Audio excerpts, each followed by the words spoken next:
شكرا يا ربي شكرا هديت قلبي شكرا. Assalamualaikum warahmatullahi wabarakatuh. Alhamdulillahi rabbil alamin. Wassalatu wassalamu ala asrafil anbiya'i wal mursalin wa ala alihi wa sahbihi rasulillahi ajma'in. Ashhadu an la ilaha illallah wahdahu la syarikalah wa ashhadu anna Muhammadan abduhu wa rasuluh la nabiyya wa la rasula ba'dah. Amma ba'd. Bersyukur kita kepada Allah Subhanahu wa taala daripada seluruh rahmat yang telah Allah berikan kepada kita, baik itu dalam bentuk kenikmatan Islam yang sampai saat ini dianugerahkan kepada diri kita, dalam bentuk innad dina indallahil Islam, dalam bentuk agama yang diridhoi oleh Allah Subhanahu wa taala. Maka ini merupakan kenikmatan yang sangat besar dihadiahkannya kepada kehidupan kita, yaitu agama yang diridhoi di sisi Allah Subhanahu wa taala. Salawat dan salam tak lupa pula kita hadiahkan kepada Nabi kita Muhammad sallallahu alaihi wasallam. Tentunya dengan kita bersalawat kepadanya itu salah satu bentuk rasa cinta kita kepada Nabi kita Muhammad sallallahu alaihi wasallam. Apakah hanya dengan bersalawat? Tidak. Akan tetapi dengan kita mengikuti daripada fikih-fikihnya, begitu juga dengan sunnah-sunnahnya yang telah tertera di dalam hadis, maka itu juga salah satu bentuk rasa cinta kita kepada Nabi kita Muhammad sallallahu alaihi wasallam. Semoga kita mendapatkan syafaatnya nanti di yaumil akhir kelak. Amin amin ya rabbal alamin. Ma'asyiral muslimin wa ikhwatul muslimin, jamaah yang dirahmati oleh Allah Subhanahu wa taala. Pada pagi hari yang indah ini kita akan menyampaikan isi hadis yang telah disabdakan oleh Rasulullah sallallahu alaihi wasallam, yang dimana hadis ini merupakan suatu bentuk pengaplikasian bagi setiap muslim tentunya, bahkan hak yang harus ditunaikan bagi muslim yang satu dengan muslim yang lainnya.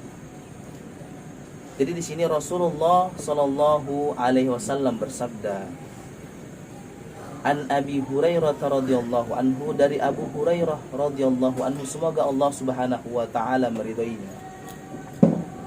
Qala Rasulullah sallallahu alaihi wasallam, bahwa Rasulullah sallallahu alaihi wasallam bersabda, hakul muslimi alal muslim sittun, bahwasanya hak seorang muslim dengan muslim yang lainnya ada 6 hak yang harus ditunaikan.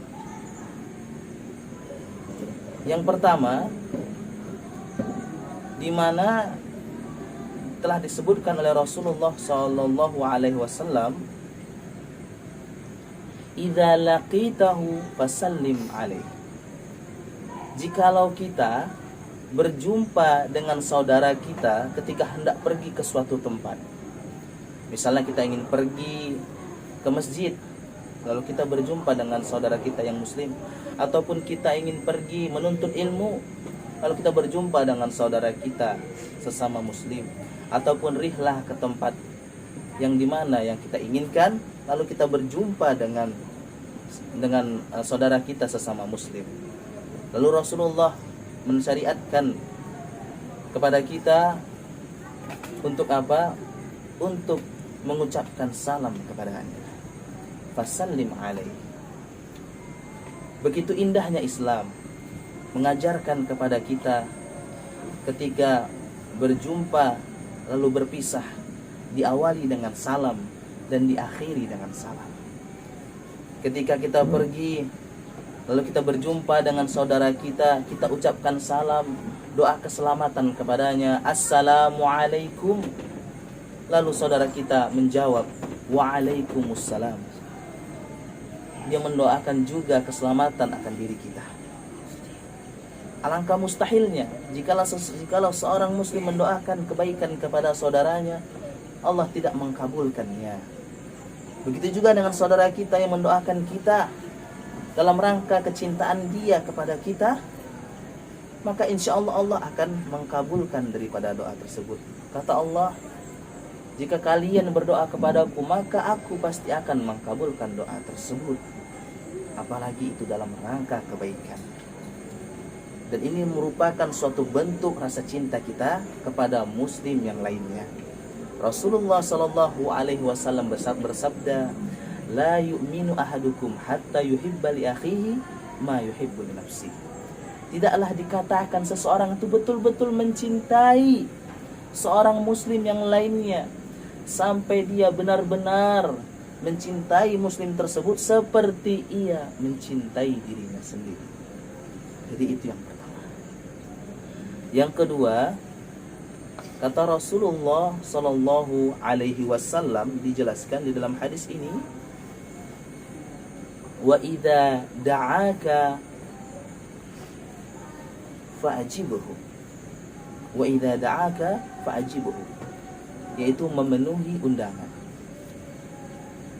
Jikalau saudara kita sesama muslim mengundang kita dalam rangka kebaikan, misalnya mengundang kita dalam suatu acara walimah syar'iyah, walimah yang dimana dibuat dalam rangka untuk memenuhi serta mengamalkan syariat Allah subhanahu wa ta'ala dan Rasulnya, ataupun mengundang kita di dalam acara akikah yang telah disunahkan oleh Rasulullah SAW, maka berkewajiban bagi kita untuk menghadiri daripada walimah ataupun akikah tersebut. Bukan lain, ini merupakan salah satu bentuk untuk mempererat silaturahim. Barang siapa yang mempererat silaturahim, maka sudah jelas janji Allah, yaitu surga balasannya. Dan barang siapa yang dia memperurai ataupun menghancurkan hubungan silaturahim, baik bagi dirinya kepada kerabatnya ataupun tetangganya, kepada saudara sama muslim, maka jangankan ia masuk ke dalam surga, bahkan mencium bau surga pun ia tidak akan mendapatkannya. Kata Rasulullah sallallahu alaihi wasallam di dalam hadis riwayat Bukhari, ta'budullaha la tusyrik bihi syai'an. Di sini Allah Subhanahu wa taala berfirman, sembahlah aku, kata Allah Subhanahu wa taala, la tusyrik billah, dan janganlah sesekali kalian itu mensyirikkanku. Wa tuqimus shalah, dan laksanakanlah salat. Wa tu'tiz zakah, serta tunaikanlah zakat. Wa tasilar rahimah, dan ikatlah serta kuatkanlah hubungan silaturahmi, baik itu antara kita dengan kedua orang tua kita, baik dengan kerabat kita ataupun tetangga kita, dengan muslim yang lain. Yang ketiga, wa idastansahaka fansah, maka kata Rasulullah sallallahu alaihi wasallam, jadilah kita sesama muslim yang saling nasihat menasihati. Dan ini terdapat di dalam firman Allah Subhanahu wa taala, wa tawasaw bil haqqi wa tawasaw bis sabr, bahwa Allah Subhanahu wa taala memerintahkan kepada kita, khususnya bagi orang mukmin ataupun sesama muslim, untuk senantiasa saling nasihat menasihati dalam hal kebenaran dan dalam hal kesabaran. Bukankah jikalau kita terus berdiri di atas kebenaran, di atas dinul Islam, dan kita sampai akhir hayat hidup kita terus kokoh di atas dinul Islam, maka Allah Subhanahu wa taala akan memberikan surganya kepada kita.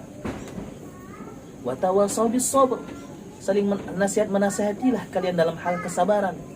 Bukankah dengan kesabaran akan menghadirkan serta mendekatkan kita dengan cintanya Allah kepada hambanya? Bukankah dengan kesabaran Allah Subhanahu wa ta'ala akan bersama kita? Innallaha yuhibbus sabirin wa innallaha ma'as sabirin. Sesungguhnya Allah Subhanahu wa ta'ala mencintai orang-orang yang sabar, Dan sesungguhnya Allah Subhanahu wa taala bersama dengan orang-orang yang sabar. Kita masuk hak seorang muslim yang keempat. Apa itu hak seorang muslim yang keempat? Wa idza atasya fahamidallaha fasammihu. Jikalau kalian sedang berkumpul bersama saudara kalian ataupun saudara kita sesama muslim, lalu mendengar daripada salah seorang di antara kita di suatu majelis ataupun suatu perkumpulan, ia bersin, lalu ia mengucapkan hamdalah, alhamdulillahirabbil alamin. Ketahuilah, ditinjau dari segi medis bahwa jikalau seseorang itu bersin, maka yang dikeluarkan ia adalah virus ataupun kotoran. Artinya Allah Subhanahu wa taala menginginkan kesehatan pada tubuh kita, mengeluarkan virus tersebut dari tubuh kita agar kita menjadi sehat, bisa beraktivitas kembali. Dan ini merupakan suatu kenikmatan yang sangat besar yang harus kita syukuri, yaitu adalah nikmat sehat. Karena dengan kesehatan kita mampu mengerjakan segala aktivitas, terkhususnya dalam rangka beribadah kepada Allah Subhanahu wa taala. Ikhwanul muslimin yang dirahmati Allah Subhanahu wa taala. Lalu ketika saudara kita mengucapkan kalimat hamdalah, segala puji bagi Allah Subhanahu wa taala, alhamdulillah, lalu disunahkan kepada kita untuk menjawab yarhamukallah, semoga Allah Subhanahu wa taala merahmati. Nabi kita memerintahkan hal seperti itu ketika sahabat kita mengucapkan alhamdulillah ketika bersih. Lalu ketika dia mendengar kita menjawab yarhamukallah, lalu disunahkan bagi dirinya untuk menjawab yahdikumullahu wa yuslihu balakum. Semoga Allah Subhanahu wa taala memberikan hidayah kepadamu, dan semoga Allah Subhanahu wa taala memperbaiki akan setiap keadaanmu. Dalam hal yang terkecil, walaupun itu hanya bersin, namun Allah dan Rasulnya memerintahkan kepada kita untuk senantiasa selalu mendoakan saudara kita sesama muslim. Yang kelima, wa idza marida fa'udhu. Jikalau ada daripada saudara kita yang sakit, maka disunahkan bagi kita, disyariatkan bagi kita untuk menunaikan hak kita kepada saudara kita yang sakit. Dengan apa? Dengan kita menjenguk ke rumahnya, kita melihatnya di rumah. Itu salah satu bentuk hiburan dan semangat bagi dirinya agar ia bisa sehat kembali, lalu beraktivitas di dalam kesehariannya, terkhususnya beribadah kepada Allah Subhanahu wa taala. Jikalau ia ketika kita datang, ia senang, lalu ia semangat kembali untuk melaksanakan ibadah kepada Allah Subhanahu wa taala dalam kesehatannya, maka insya Allah Allah Subhanahu wa taala akan memberikan pahala kepada kita, bahkan tidak mengurangi sedikit pun pahala daripada orang tersebut. Masya Allah. Kita lanjut yang terakhir, yaitu adalah yang keenam. Sebelum yang keenam, ada sedikit tadi yang ingin kita sampaikan, bahwa ada doa yang dimana ketika kita menjenguk daripada orang yang sedang sakit tersebut, Rasulullah Shallallahu Alaihi Wasallam memerintahkan kepada kita dengan doa, Allahumma Rabban Nas, ya Allah, wahai Rabb bagi seluruh manusia, adhibil ba'sa, maka hilangkanlah penyakit, ashfi, sembuhkanlah penyakitnya, anta syafi, sesungguhnya engkaulah maha penyembuh, la syifaan, tidak ada kesembuhan, illa syifa'uka, melainkan kesembuhan milikmu ya Allah. Syifaan la yughadiru saqama, yaitu kesembuhan yang dimana tidak mendatangkan penyakit yang lain. Jadi Rasulullah SAW mensunahkan kepada kita untuk mendoakan orang yang sakit. Allahumma adhibil ba'sa, Allahumma rabban nas adhibil ba'sa, isfi anta syafi la shifaan illa shifauka shifaan la yughadiru saqama. Nah, yang keenam, yang terakhir kita lanjutkan. Wa idza mata fatba'hu. Jikalau ada daripada salah seorang saudara kita sesama muslim yang dia meninggal dunia, maka disunahkan dan disyariatkan kepada kita untuk bertakziah ke rumahnya, untuk mensolatkan jenazahnya, bahkan sampai mengkuburkan jenazahnya. Artinya apa? Inilah salah satu bentuk hadiah terakhir untuk saudara kita yang telah meninggal dunia. Dengan cara ini, maka Allah Subhanahu wa ta'ala memberikan ganjaran yang sangat besar kepada kita. Rasulullah sallallahu alaihi wasallam bersabda,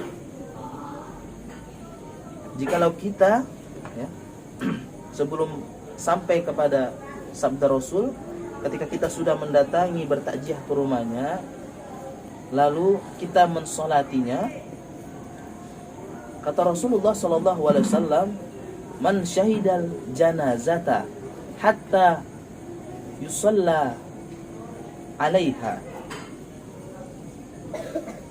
falahu qiratun.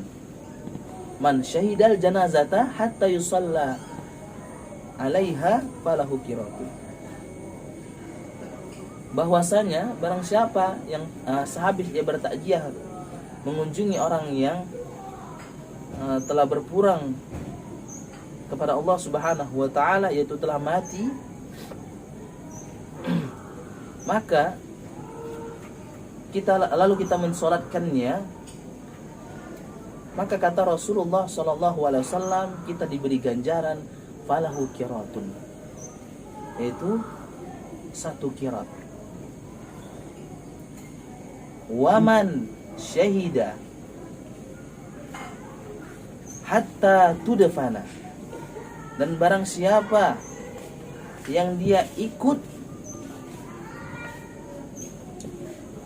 datang bertakziah lalu sampai setelah ia mensolatkannya lalu ia mengkuburkan jenazah tersebut, hatta tudfana kana lahu qiratani, maka ia mendapatkan pahala sebesar 2 qirat. Qila wa mal qiratani, maka dikatakan, wahai Rasul, apa itu seperti apa itu qiratani? Qala mithlul jabalainil azimain. Maka dikatakan oleh Rasulullah sallallahu alaihi wasallam dalam sabdanya, pahala 2 qirat itu seperti 2 gunung Uhud yang besar, ataupun seperti 2 gunung yang besar. Kita jumpai di Indonesia gunung mana yang paling besar, maka seperti itulah pahala yang diberikan oleh Allah Subhanahu wa ta'ala kepada seseorang yang dia itu syahida, datang untuk bertakziah, hatta yusalla alaiha, lalu ia salat, dan juga hatta tudfana, sampai dia ikut mengkuburkan jenazah tersebut, menyelesaikan daripada proses akhir fardu kifayah, maka Allah Subhanahu wa ta'ala memberikan 2 qirat kepadanya. Jadi itu wahai jamaah serta ikhwanul muslimin yang dirahmati Allah Subhanahu wa ta'ala, 6 daripada hak-hak seorang muslim bagi muslim yang satu yang harus ditunaikan kepada muslim yang lainnya. Mudah-mudahan dengan kita mengamalkan daripada hak-hak muslim ini, Allah Subhanahu wa ta'ala akan menjadikan diri kita bisa mendapatkan nantinya gelar ketakwaan dan mengkhususkan kita nantinya menjadi orang-orang yang dicintai oleh Allah Subhanahu wa taala dan tertera di sisi Allah Subhanahu wa taala untuk menjadi orang-orang yang nanti bisa bergabung dengan ahlul jannah. Amin amin ya rabbal alamin. Wa akhirul kalam naktafi hadzal qadar bi du'aika faratil majlis. Subhanakallahumma wa bihamdika asyhadu an la ilaha illa anta astaghfiruka wa atubu ilaik. Assalamualaikum warahmatullahi wabarakatuh. شكرا يا ربي شكرا هديت قلبي شكرا